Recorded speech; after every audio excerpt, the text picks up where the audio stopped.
Speaking, whether leveled as fluency, conversational skills, or spoken interaction, has traditionally been a priority for most learners. However, speaking was seldom taught as such, but instead was considered to be a byproduct of the knowledge of the systems of the language. It has always been a priority because speaking is crucial for every individual or learner to ask questions, to disseminate information, to express ideas or thoughts. It is speaking that activates all linguistic elements of grammar, punctuation, and vocabulary at the same time. Speaking means simply as the oral production, or better, the oral reproduction of language to which the learner had been previously exposed, either through explicit instructions or through modeling and drilling. That is, producing oral text for one or more listeners. For example, the students may give information to an audience in a public address. This may involve reading a written text aloud, speaking from notes, acting out a rehearsed role, and speaking spontaneously.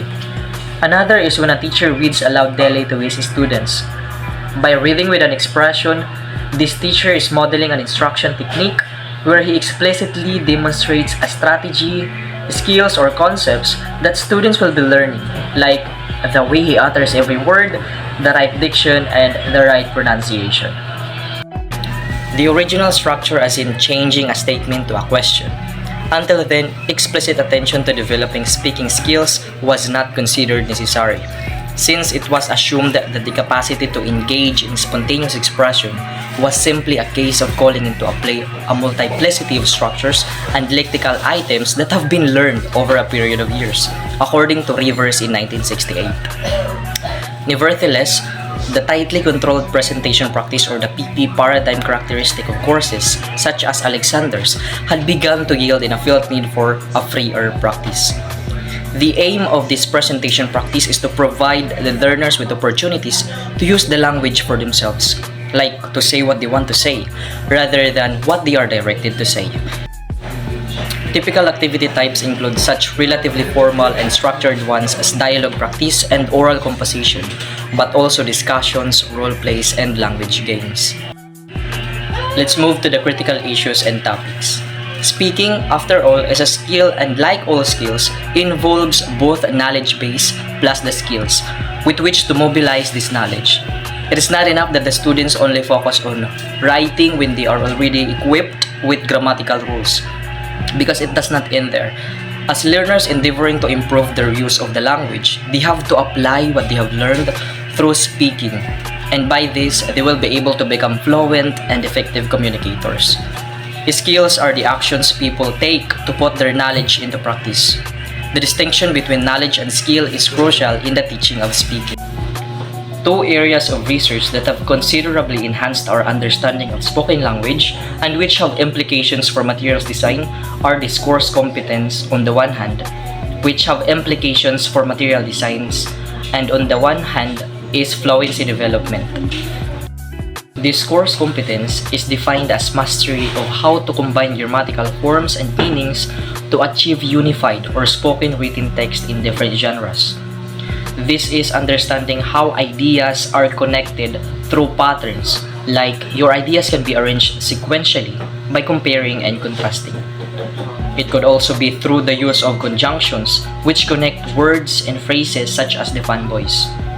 The components of discourse competence were further refined by Bachman and Palmer in 1996.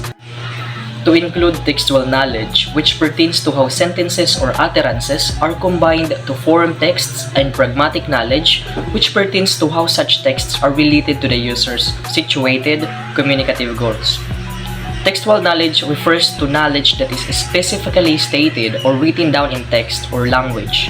It can include definitions, facts, theories, and other information that can be found in textbooks, articles, and other written materials. Pragmatic knowledge refers to the use of appropriate communication in social situations, like knowing what to say, how to see it, and when to say it. Next is about the fluency. Fluency is defined as the production of language in real time. It is possibly one of the most coveted but less understood goals of second language learner. And according to Johnson in 2013, he levels fluency as a combinatorial skill in that it is the skill of being able to do many things correctly at the same time. Fluency is traditionally contrasted with both accuracy, for example, the ability to avoid error and complexity, and another is the capacity to use structurally more elaborate and more diverse linguistic forms. Accuracy refers to the correctness and precision of language use, encompassing proper grammar, vocabulary, and pronunciation.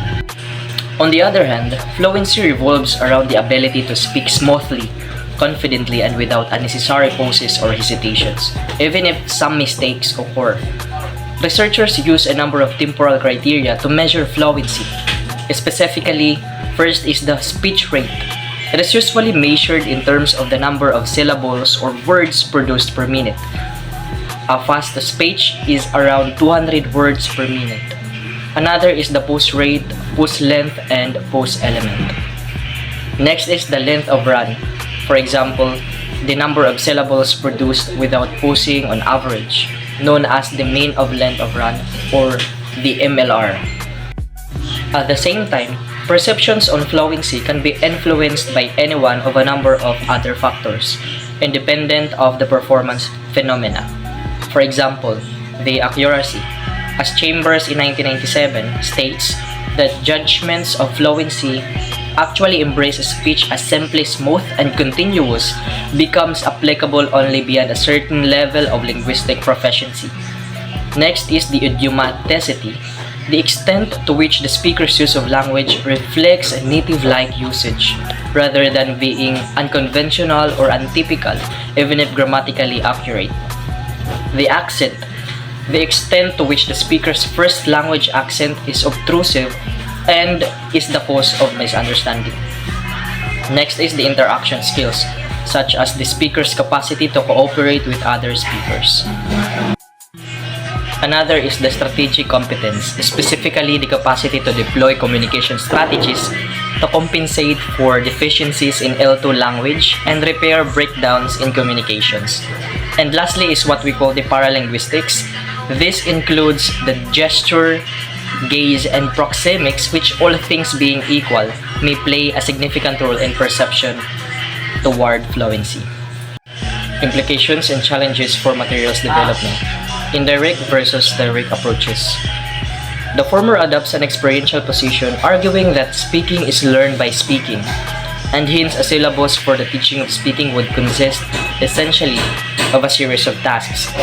A direct approach, on the other hand, seeks to isolate the discoursal, grammatical, and lexical features characteristic of spoken language, along with the specific sub-skills and competencies that research has identified as comprising oral fluency, and teach these individually and explicitly before integrating them into tasks involving spoken interaction. The primary focus of learning activities should be on getting extensive experience with the language.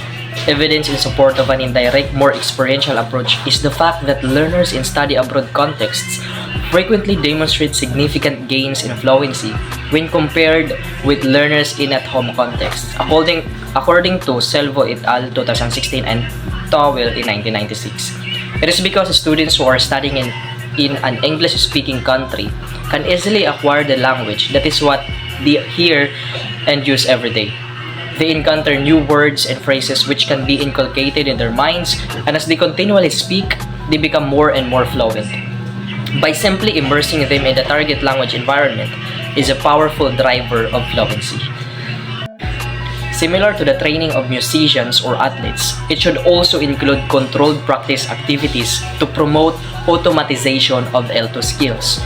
Two areas that have received some attention in the research literature are the application of communication strategies to enhance communicative competence and the development of L2 pragmatics.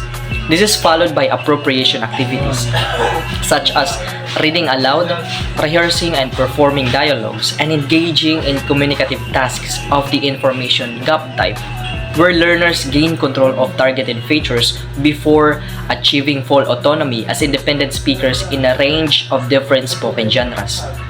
By such means as discussion, debate, formula presentations, and drama-based activities. Activities and materials that promote fluency.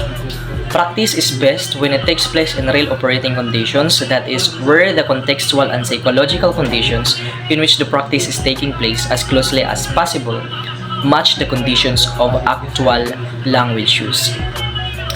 Genuine communication requires joint attention and mutual intention reading by participants.